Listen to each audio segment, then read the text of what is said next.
जय श्री राम।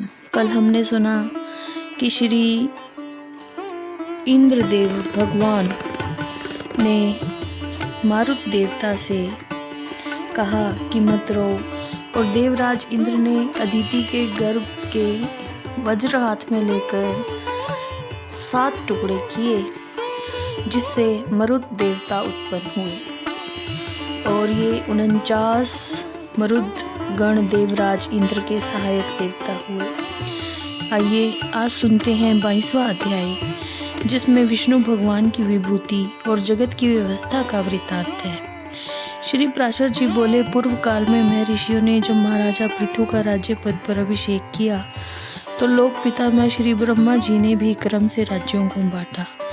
ब्रह्मा जी ने नक्षत्र, ग्रह, ब्राह्मण, संपूर्ण वनस्पति, यज्ञ, तप आदि के राज्य पद पर चंद्रमा को नियुक्त किया। इसी प्रकार विश्रवा के पुत्र कुबेर को राजाओं का, वरुण को जल का, विष्णु का आदित्य का, अग्नि को वसुगणों का अधिपति नियुक्त किया। दक्ष को प्रजापतियों का, इंद्र को मरुदगण का और प्रहलाद को दैत्य और दानवों का अधिपति बनाया। यमराज को पितृगण के राज्य पद पर आसीन किया और समस्त गजराजों का स्वामित्व ऐरावत को दिया। पक्षियों का राजा गरुड़ को, देवताओं का राजा इंद्र को, घोड़ों का राजा उच्चैश्रवा को और ऋषभ को गौओं का अधिपति बनाया। श्री ब्रह्मा जी ने वन्य पशुओं का राजा सिंह को, सर्पों का स्वामी शेषनाग को बनाया। स्थावरों का राजा हिमालय को, कपिल देव जी को मुनियों का, नख और दाढ़ वाले मृगगण का राजा व्याघ्र को बनाया। इसी तरह श्री ब्रह्मा जी ने अन्य समस्त जातियों के प्राधान्य की भी व्यवस्था की। इस प्रकार राज्यों को विभक्त करते हुए श्री ब्रह्मा जी ने सब और दिक्पालों की स्थापना की। ब्रह्मा जी ने पूर्व दिशा में विराज प्रजापति के पुत्र राजा सुंधवा को दिक्पाल पद पर नियुक्त किया और दक्षिण दिशा में कदर्म प्रजापति के पुत्र राजा शंखपद को नियुक्त किया।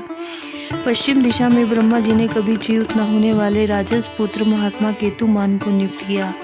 उत्तर दिशा में ब्रह्मा जी ने पर्जन्य प्रजापति के पुत्र अति दुर्दर्श राजा हिरण्यरोमा को नियुक्त किया। वे आज तक 7 द्वीप और अनेक नगरों से युक्त होकर इस संपूर्ण धरती का अपने अपने विभागानुसार धर्म पूर्वक पालन कर रहे हैं, तथा दूसरे जो संपूर्ण राजा लोग हैं भविष्य में होंगे, वे सभी जगत के पालक प्रभु श्री हरि विष्णु जी के विभूति रूप हैं। जो भी भूताधिपति पहले हो गए हैं, जो आगे होंगे, वे सभी प्रभु श्री हरि विष्णु के अंश हैं। जो भी देवताओं, दैत्यों, दानवों, मांस भोजियों के अधिपति राजा हैं, जो पशुओं, पक्षियों, मनुष्य, सर्प और नागों के अधिनायक हैं, जो वृक्ष, पर्वतों और ग्रहों के स्वामी हैं, भूत, भविष्य, वर्तमान काल के जितने भूतेश्वर हैं, वे सभी सर्वभूत प्रभु श्री हरि विष्णु के अंश से उत्पन्न हुए हैं। सृष्टि के पालन करने वाले सर्वेश्वर प्रभु श्री हरि विष्णु को छोड़कर अन्य किसी में पालन करने की शक्ति नहीं है।